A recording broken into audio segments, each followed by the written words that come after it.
sur l'île Mode. Recording in progress.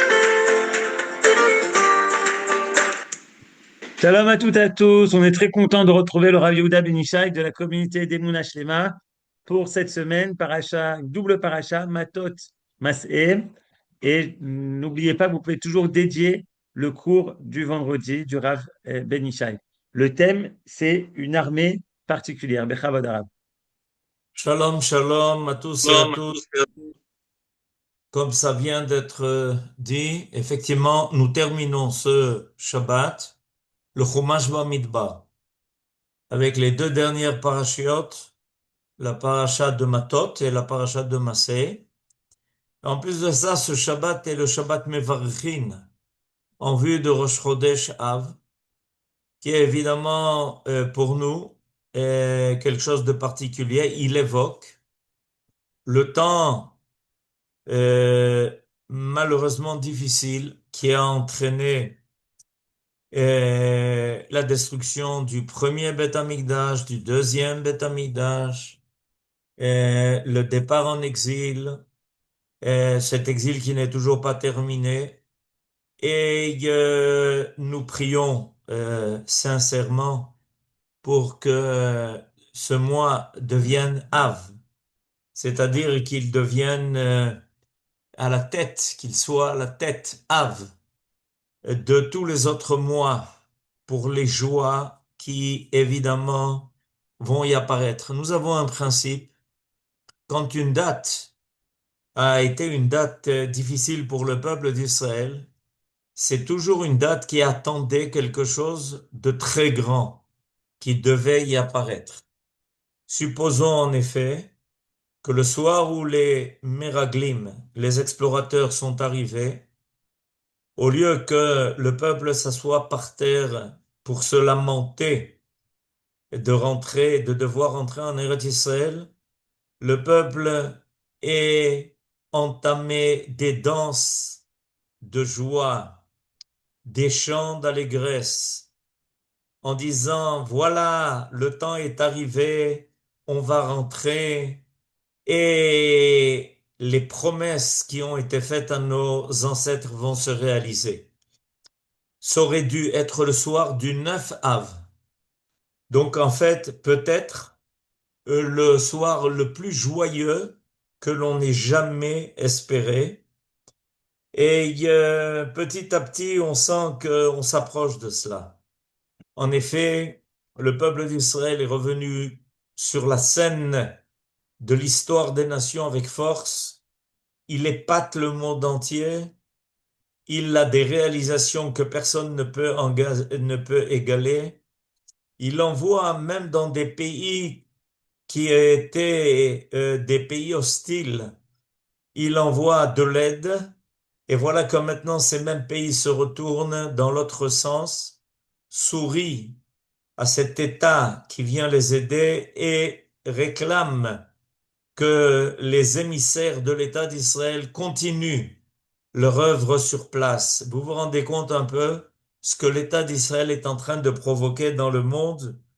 On ne peut pas penser qu'il y a même moins de 100 ans, on aurait assisté à de tels événements qui ne font que grandir. Alors aujourd'hui, on va parler de cette guerre, de la guerre que Moshe reçoit comme ordre de mener contre Midian. Ces Midianim qui avaient pris l'initiative de nous faire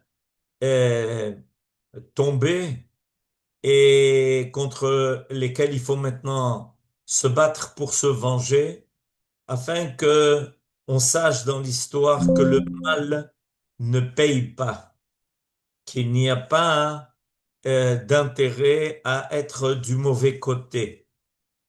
Et cette guerre est une guerre qui aussi a un caractère particulier. En effet, Moshe Rabbeinu s'entend dire que dès que cette guerre sera menée et évidemment finalement victoire remportée, le peuple verra son maître qui l'accompagne depuis 40 ans le quitter. Et c'est une nouvelle qui, d'un côté, est une nouvelle importante, qu'on va mériter maintenant de se venger de nos ennemis, de ceux qui nous ont fait à Chittim provoquer une hécatombe.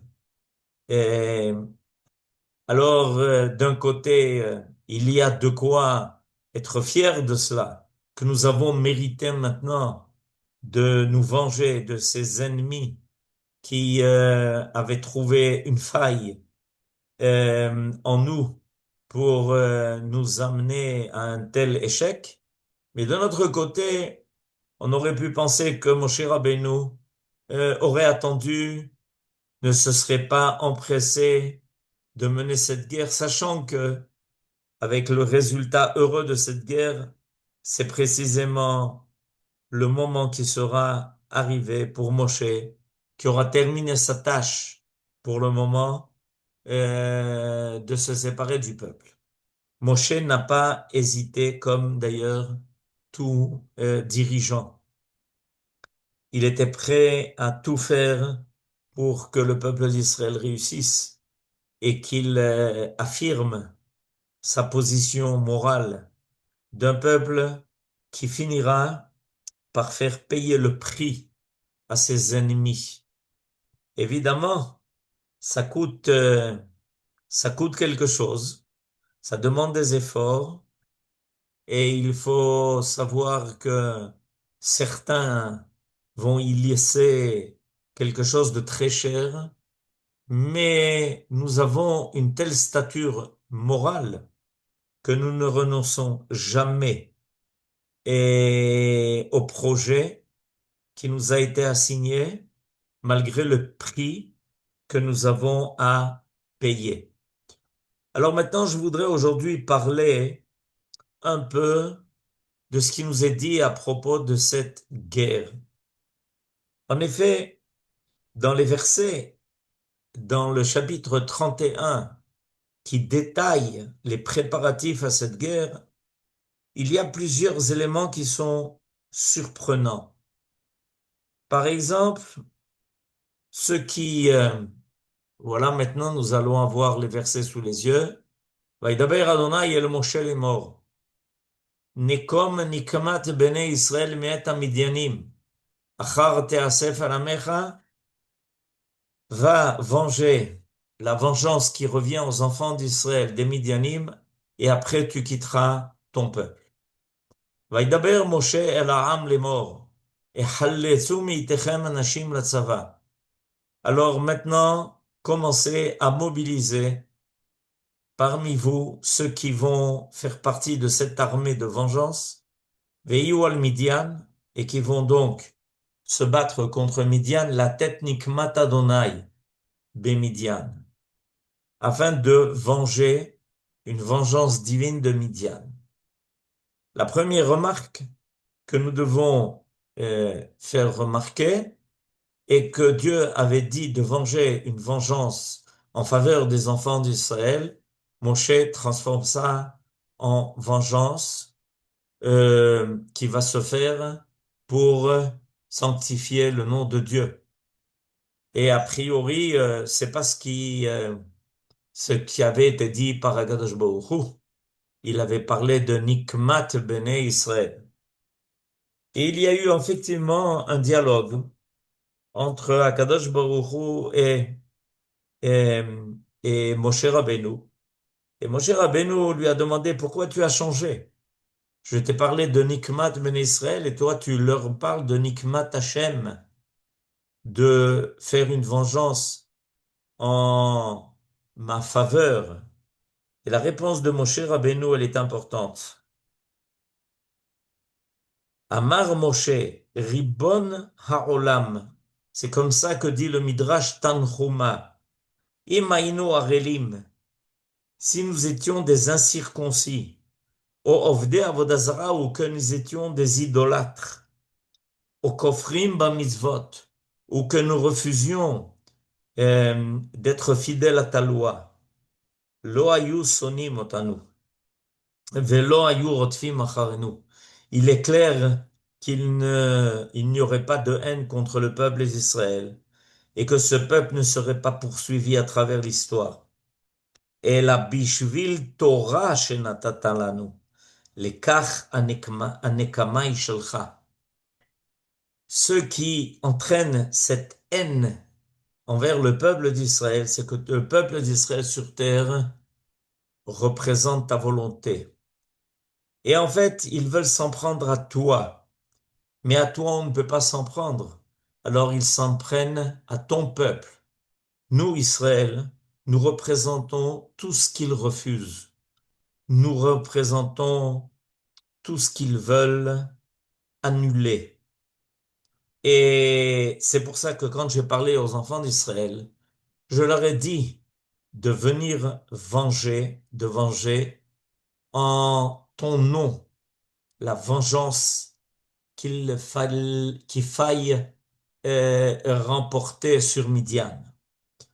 Et la deuxième chose que je voudrais faire remarquer dans ce verset, que Rashi lui-même fait remarquer, Vaidaber Moshe la'am lemor, echaletzu mitechem anashim latzava. Maintenant, Toda Rabba, voilà que Aaron nous présente maintenant l'explication de Rashi sur le mot anashim, tzadikim. Et d'où on apprend ça? Ben déjà de la guerre que Israël a menée contre Amalek qui est venu l'attaquer lors de la sortie d'Égypte. Bechar lanu anashim. Et au début du Chumash Dvarim, la semaine prochaine, anashim chachamim veyeduim, des tzadikim qui sont des sages et qui sont connus, qui sont célèbres pour leur crainte de Dieu. Ceux-là serviront comme juges. Rashi nous montre à plusieurs occasions que le mot anashim en réalité fait référence à des gens de qualité. Anashim, ça vient du mot ish, des gens connus, des gens importants, des gens qui assument leur définition d'homme par, par évidemment l'image de Dieu qui est en eux. Et pour cette guerre, il fallait prendre des tzadikim. Les guerres les plus importantes d'Israël, plus ces guerres vont être des guerres qui vont traduire un niveau moral particulier à Israël, plus ceux qui vont y participer, qui vont mener ces combats, seront appelés des anashim, des tzadikim. Et on va continuer notre étude. C'est important de le retenir. L'armée d'Israël, plus cette armée combat pour le bien contre le mal, plus les gens qui en font partie reflètent un niveau particulier de foi, de tzidkut, de persuasion et de niveau moral élevé comme on peut le constater. Et dans le verset suivant, le verset Dalet, qui maintenant est sous nos yeux, regardez, il nous est marqué dans ce verset que vont être choisis 1000 hommes par tribu. Élève la maté. Élève la maté. 1000 par tribu, 1000 par tribu. L'école matot Israël. Tishlechu la tzava. Pour toutes les tribus seront envoyés ces hommes à l'armée. Et Rashi, regardez, nous rajoute quelque chose d'intéressant. Voilà maintenant, nous l'avons sous les yeux, Toda Rabba, les Kol Matot Israël, à partir du Midrash, le Sifri, les Rabot Shevet Lévi. Pourquoi est-ce qu'il est nécessaire dans le verset Dalet de dire les Kol Matot Israël? Parce que cette fois-ci, il a fallu que le Shevet Lévi se joigne aussi à, à ce combat contre Midian.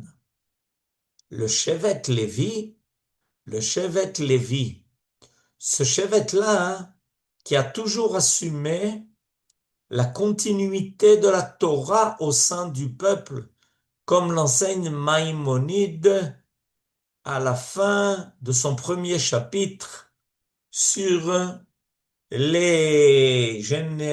sur la généalogie de la famille d'Israël, à la fin du premier chapitre sur les lois de l'idolâtrie. Voilà que le Shevet Lévi part. Et non seulement le Shevet Lévi part à la guerre, mais il va être dirigé par précisément Pinchas, verset Vav. Vaishlach otam Moshe elef lamate latzava, otam v'et Pinchas ben Eleazar HaKohen. À la tête de cette armée ne va pas être moins que Pinchas, le fils du Kohen Gadol, celui que nous avons trouvé, rencontré dans la paracha d'avant, la paracha de Pinchas, celui qui avait protesté contre cette débauche qui malheureusement avait apparu au sein même du camp d'Israël.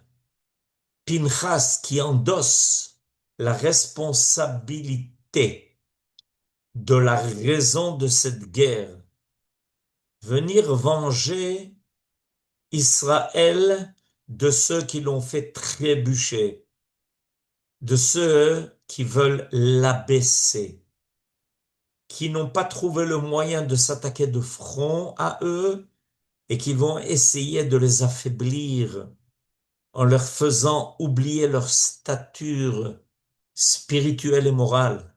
C'est lui qui va mener cette guerre.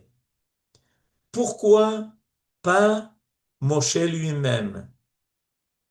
Alors, il y a une réponse qui est donnée aussi par le Midrash et qui dit que Moshe a dit à Pinchas, toi, tu as commencé la mitzvah.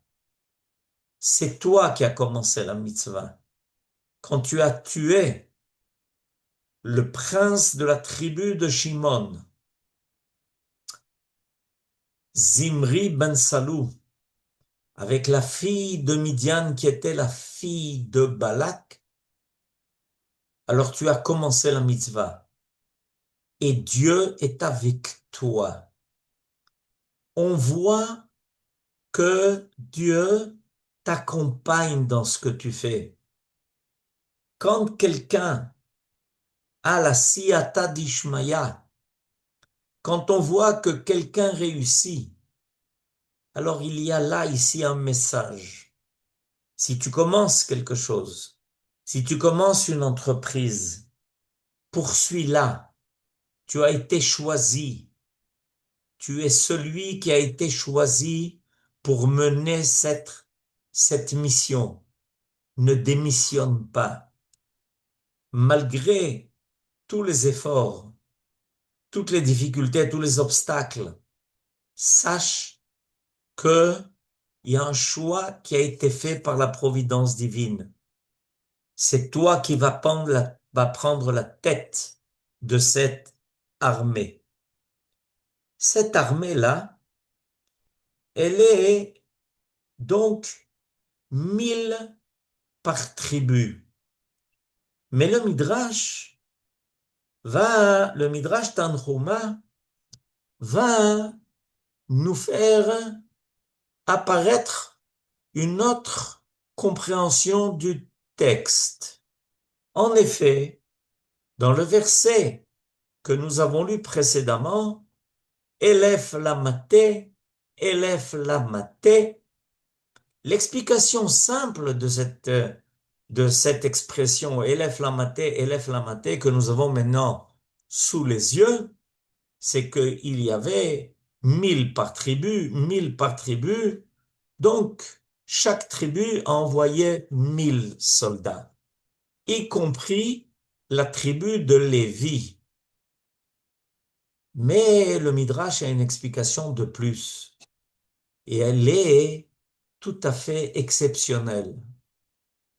En réalité, nous dit le Midrash, il y en a qui disent qu'il n'y a pas 1000 par tribu qui ont été envoyés, mais 2000. Élève la maté. Élève la maté. C'est 1000 et encore 1000. Pourquoi aurait-on besoin d'un nombre double? Réponse du Midrash, parce que quand les soldats partent au combat, il y a au moins le même nombre de soldats qui vont les accompagner pour les aider, pour amener tout l'équipage nécessaire, tout l'armement, tout ce qui est nécessaire pour que ces 12 000 hommes, 1000 par tribu, puissent mener le combat sans avoir souci de tout ce qui est nécessaire.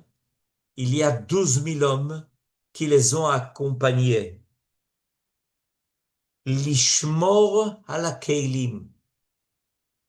Dans la guerre longue que nous menons déjà depuis bientôt 3 ans, ont été tués non seulement des soldats au combat, mais aussi ceux qui les accompagnaient, ceux qui étaient là pour assumer toutes les autres tâches qui permettent à ces soldats de vaincre. Mais le Midrash va encore plus loin.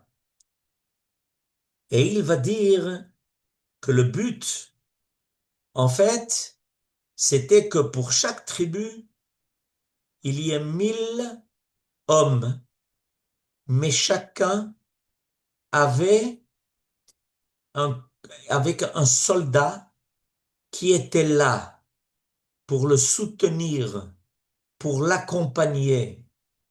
Et si un soldat trébuchait, soit physiquement, soit peut-être moralement, il y avait un compagnon, comme un compagnon d'études, comme la chevruta qui accompagne toujours celui qui veut étudier sérieusement et sincèrement.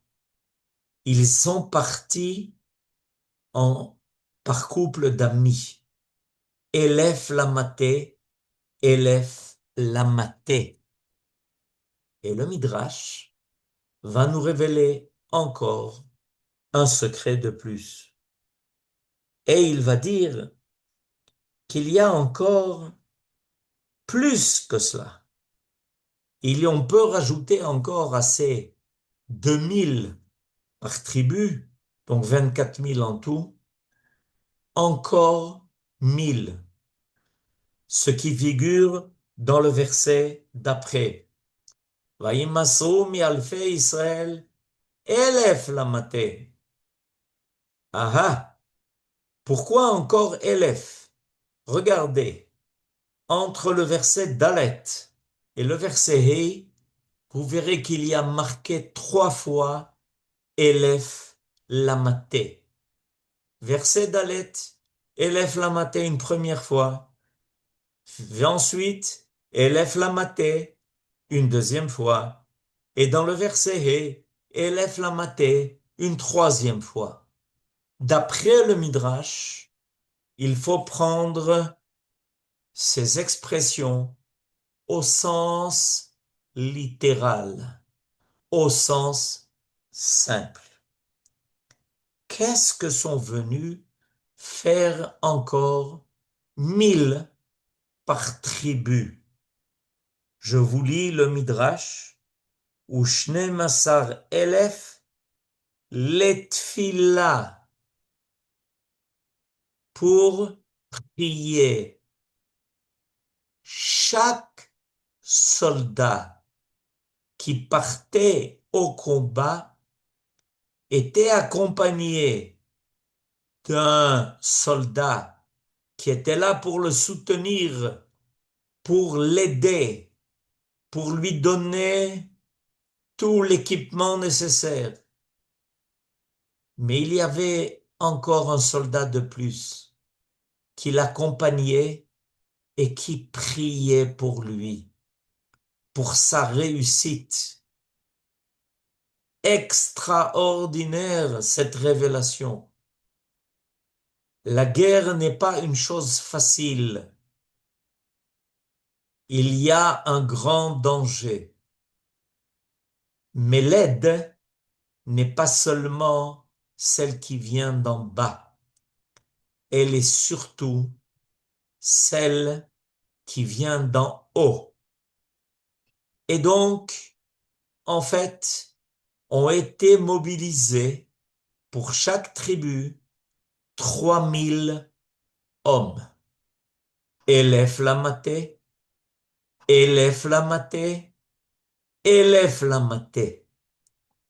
Et ces hommes-là qui priaient, ils ne sont pas restés à l'arrière.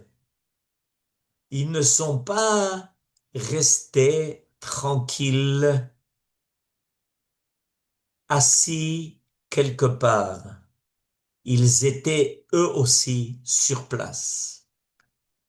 Et ils levaient les yeux vers le ciel.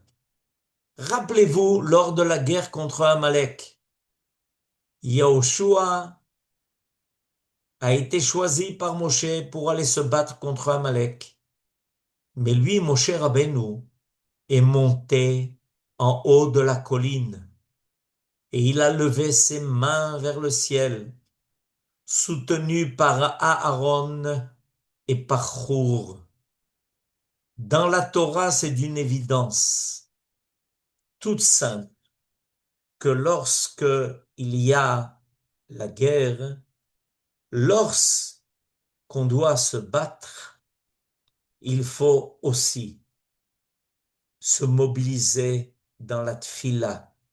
Il faut aussi se mobiliser par la prière. Tout le monde est concerné. Tout le monde doit se sentir engagé. La victoire des combattants n'est pas leur victoire personnelle. Elle est la victoire du peuple entier. Les soldats qui se battent maintenant, que Dieu les protège, que Dieu les ramène chez eux en bonne santé. Ces soldats-là ont complètement et pleinement la conscience qu'ils sont nos émissaires, que ce qu'ils font, c'est en notre nom. Et ils attendent de nous qui sommes là, ceux qui ne sont pas en première ligne, de prier pour la réussite du peuple, pour qu'il soit protégé, pour qu'une nuée divine les accompagne. Et nous dit le Midrash, lorsque Moshe Rabbeinu a mobilisé 1000 par tribu, il a fait accompagner chaque soldat de 2 autres. Un qui l'aidait, le soutenait, et un qui priait et étudiait. Et tout le monde était là ensemble, coude à coude, pour mener cette victoire, pour remporter cette victoire sur ces Midianim qui avaient voulu nous faire tomber. Et quelque chose d'encore plus extraordinaire. Dans les versets que nous avons vus, il est marqué que les enfants d'Israël avaient pris avec eux clé Kodesh. Clé Kodesh, les instruments de l'Akdusha. C'est quoi ces instruments de l'Akdusha? Voilà maintenant le verset Vav. Otam v'et Pinchas ben Eleazar HaKohen latzava, וכלי הקודש וחצוצרות התרועה בידו. כלי הקודש, en bas, Rashi. זה Aaron. Il a pris le tabernacle, Ve'atzitz, et il a pris ce que le Cohen portait sur son front,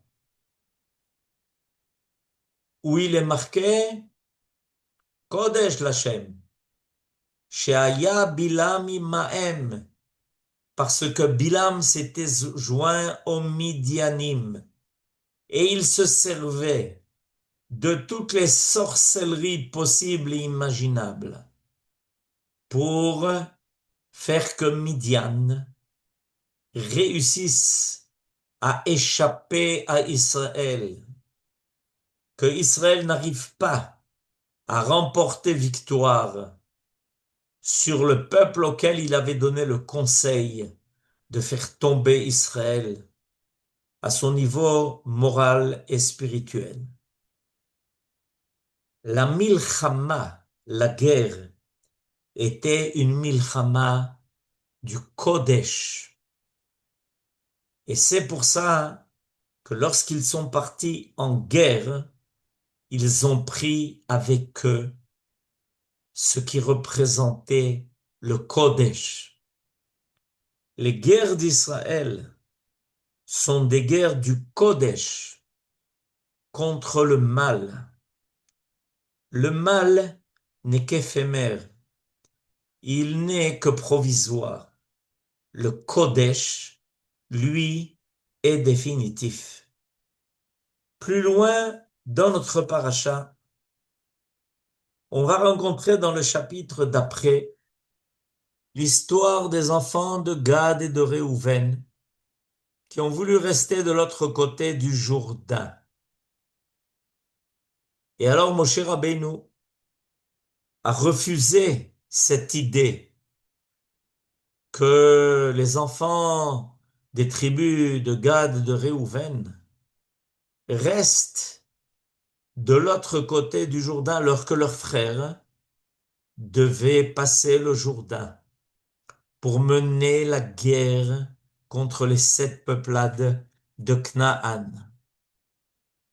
Et il y a un sage, un sage particulier, de dizaines d'années après l'expulsion des Juifs d'Espagne, un Juif du Maroc, un Chacham du Maroc, qui a écrit un pérouche sur le Tanakh, qui s'appelle Lev Aaron. Et dans ce pérouche, il explique pourquoi, en fait, Moshe Rabbeinu a réclamé des enfants de Gad et de Réhouven d'être en première ligne, non seulement de ne pas rester à l'est du Jourdain, mais de passer devant les enfants d'Israël comme les combattants de première ligne. A priori, Moshe Rabbeinu savait très bien que la victoire venait de Dieu. Pourquoi ne pas répondre favorablement à la demande des Bnei Gad et de Réhouven qui voulaient s'installer dans ce qui avait déjà été conquis à l'est du Jourdain? Pourquoi réclamer d'eux, au contraire, d'être les premiers à aller au combat? Réponse du lève à Aaron. Tout ça, c'est pour amener une providence particulière sur Israël. כדי שיהיו לכם מושגחים בהשגחה שלמה, לכבוש את הארץ ולהכניע האומות. Nous dit ce Pérouche lève à Aaron, parce que Moshe savait que la réussite du peuple d'Israël dans dans les guerres qu'il a menées contre ses ennemis, réclamait que tout le monde soit présent, que tout le monde soit là. La providence s'étend sur Israël précisément quand toutes les tribus se rassemblent, comme un seul homme. Raï bishurun melech, yachad shivtei Israël. Pour vaincre tous nos ennemis, ceux qui ont des intentions qui visent à atteindre non seulement notre existence physique, mais beaucoup plus que cela, supprimer la possibilité pour nous d'être ce qui représente Dieu sur terre. Nous avons besoin que tout le peuple soit là, tout le peuple qui a été choisi par Dieu. Yachad Shifteh Israël. Plus le peuple se réunit, plus la providence divine qui se manifeste sur ce peuple nous amène à des forces et énergies qui dépassent tout le naturel que l'on aurait pu, avec lequel on aurait pu peut-être faire des comptes qui nous auraient inquiétés. Et ça, le rassemblement de tout Israël sur sa terre, la présence d'Israël lors de cette dernière phase de l'histoire du monde qui réclame la suppression du mal pour l'apparition du bien et de la lumière qui vient nous inonder à partir du Beth Amikdash, ça réclame de chacun de nous d'être là, d'être présent et engagé. Voilà ce que nous dit le Lève Aaron. Soyons conscients de cela et soyons présents dans toutes les choses extraordinaires que Dieu est en train de faire pour Israël et le monde entier. Shabbat Shalom et Chodesh Tov. Toda rabba, Rav, Shabbat Shalom, Chodesh Tov. On termine en musique et vous pouvez bien sûr ouvrir votre micro pour souhaiter Shabbat Shalom. Shabbat Shalom לכולם. Shabbat Shalom, חודש טוב. שבת Chodesh שלום, Tov. שבת שבת שלום. Shabbat שלום Shalom, אטוב. Chodesh שבת Tov. שלום. תודה רבה רבה. תודה. גדולת ימינך, תתיר שעורה. חזק וברוך, שבת שלום. שבת שלום. עמך שמנו,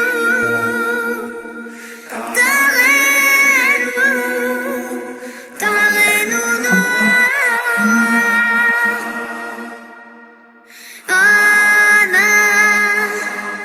אנא בכוח, גדולת ימינך,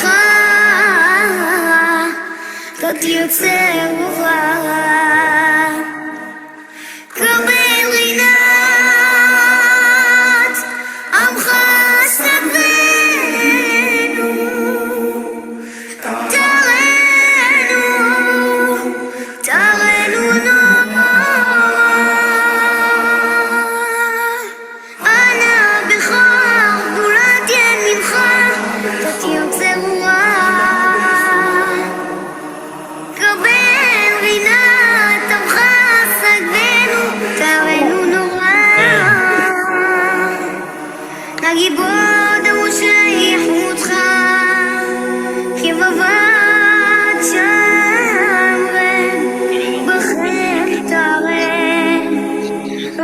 צדקתך